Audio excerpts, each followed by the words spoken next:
안녕하세요. 지난 시간 우리는 마거릿 에드먼즈 선교사가 어떻게 사회의 가장 약한 이들을 보듬는 사랑의 시스템을 만들었는지 그 따뜻한 이야기를 만났습니다. 그녀는 도시를 중심으로 조직적인 활동을 통해 많은 생명을 구했죠.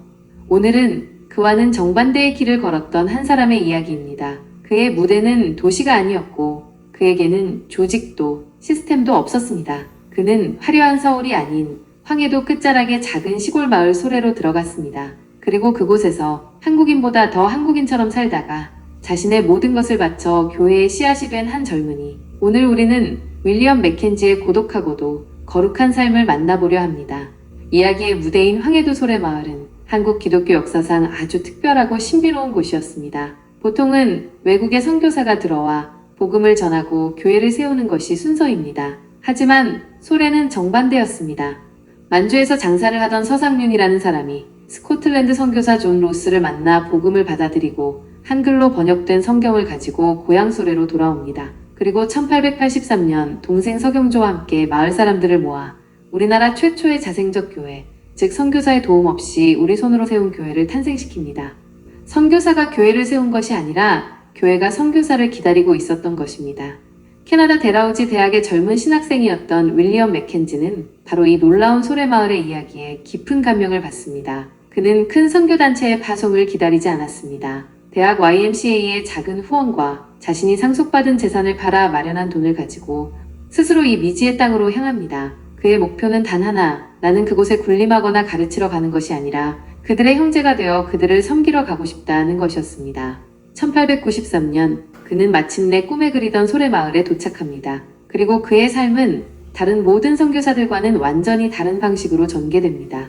그는 선교사들을 위해 마련된 서양식 주택을 거부하고 마을 사람들이 사는 것과 똑같은 흙으로 벽을 바른 허름한 초가집에서 살았습니다. 그는 양복을 벗고 헐렁한 바지 저고리를 입었습니다. 포크와 나이프 대신 서툰 솜씨로 숟가락과 젓가락을 들었습니다. 그는 김치와 된장찌개를 먹으며 온돌방의 아랫목에서 잠이 들었습니다.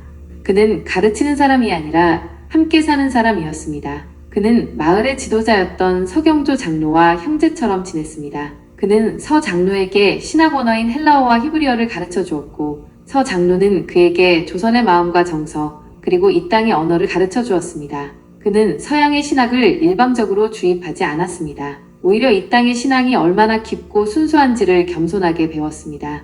그의 초가집은 언제나 사랑방처럼 마을 사람들로 북적였습니다. 그는 아이들에게는 다정한 친구였고 어른들에게는 신실한 신앙의 동지였습니다. 그는 진정으로 소래마을의 일부가 되었습니다.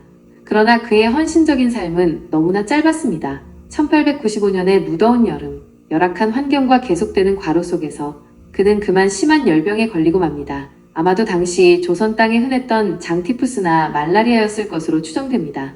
서울에 있던 언더우드를 비롯한 동료 선교사들이 그의 소식을 듣고는 깜짝 놀라 사람을 보냈습니다. 맥켄지, 어서 서울로 오게. 재중원에서 치료를 받아야 하네.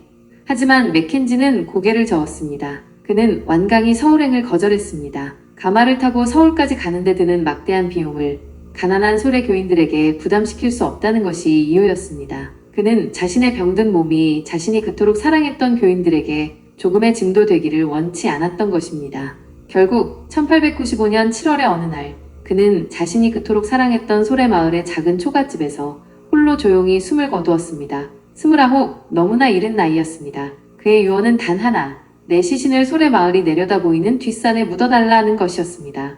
그의 죽음은 결코 실패가 아니었습니다. 그의 삶과 죽음은 소래교인들의 가슴에 진정한 기독교인의 삶이란 무엇인가, 진정한 사랑이란 무엇인가를 그 어떤 설교보다도 더 깊이 새겨 넣었습니다. 조선인보다 더 조선인처럼 살다가 조선 땅에 자신의 모든 것을 내어주고 떠난 한 젊은 선교사의 이야기는 곧 전설이 되었습니다. 소래교회는 그의 희생을 자양분 삼아 한국에서 가장 튼튼하고 자립적인 신앙 공동체의 모델로 성장했습니다.